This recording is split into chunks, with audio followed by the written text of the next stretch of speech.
खरात प्रकरणामध्ये पहिल्या दिवसापासूनची माझी भूमिका ठाम आणि स्पष्टपणाची होती।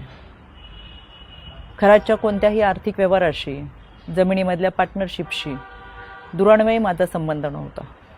मी कधी कोणत्या महिलेला खरातकडे घेऊन गेले नाही, ना माझा आक्षेपार्ह फोटो व्हिडिओ होता।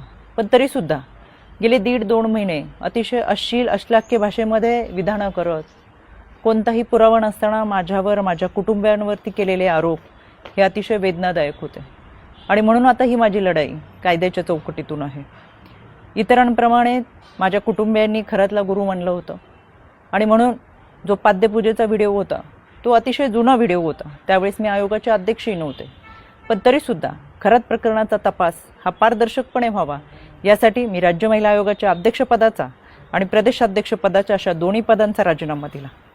तरीसुद्धा ज्या पद्धतीची चिखलफेक झाली, एआयचा वापर करून ज्या पद्धतीचे व्हिडिओ बनवले गेले आणि सातत्याने बदनाम करण्याचं षडयंत्र जे रचलं गेलं, त्याच्यासाठीची ही लढाई कायद्याच्या चौकटीतून। आणि म्हणून आशा मिरगे या बाईने डिबेट शोमध्ये अतिशय असभ्य भाषेमध्ये जी विधानं केली, ती विधानं ऐकून तर मला आश्चर्याचा धक्काच बसला।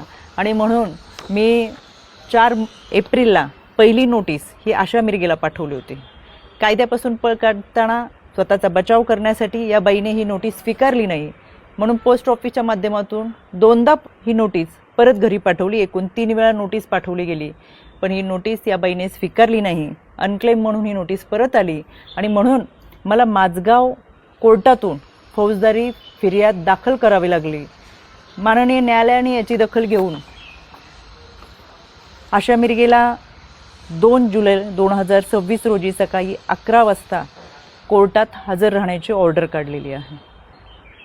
त्यावेळेस मी देखील हजर असेलच, कारण की हा लढा आता स्त्रीत्वाच्या सन्मानाचा आहे। यामध्ये आशा मिरगेप्रमाणेच इतर काही महिलांनी देखील कोणताही पुरावा नसताना अतिशय बेताल विधानं केली, सातत्याने बदनाम करण्याचा प्रयत्न केला, आरोप केले। कोणताही पुरावा त्या सादर करू शकला नाही। त्या सगळ्यांना 2 दिवसापूर्वी दिल्ली हायकोर्टातून नोटिसा पाठवलेल्या आहेत। दिल्ली हायकोर्टातसुद्धा मी उपस्थित राहणार आहे। हा लढा स्त्रीत्वाच्या सन्मानाचा, इथून पुढे कोणत्याही महिलेच्या चारित्र्यावरती शिंतोडे उडवले जाऊ नयेत यासाठी हा लढा आहे। आणि म्हणून खऱ्या अर्थानं हा महाराष्ट्र छत्रपती शिवरायांच्या विचारांचा महाराष्ट्र, जिजाऊ सावित्री अहिल्या रमाई भीमाईचा महाराष्ट्र। संपूर्ण वस्त्रात असलेल्या स्त्रीला विवस्त्र करण्याचा प्रयत्न या विकृत मनोवृत्तीच्या लोकांनी केला आणि म्हणून या विकृतीच्या विरोधातला माझा लढा आहे। ही लढाई मी निश्चितपणाने लढेल। पहिल्या दिवसापासून जे सांगत आले ते आजही सांगते। सत्य प्रखरतेने तुमच्या समोर आहे। कोणताही पुरावा नाही, कोणतेही दुष्कृत्य गैरकृत्य कधीही केलेलं नाही।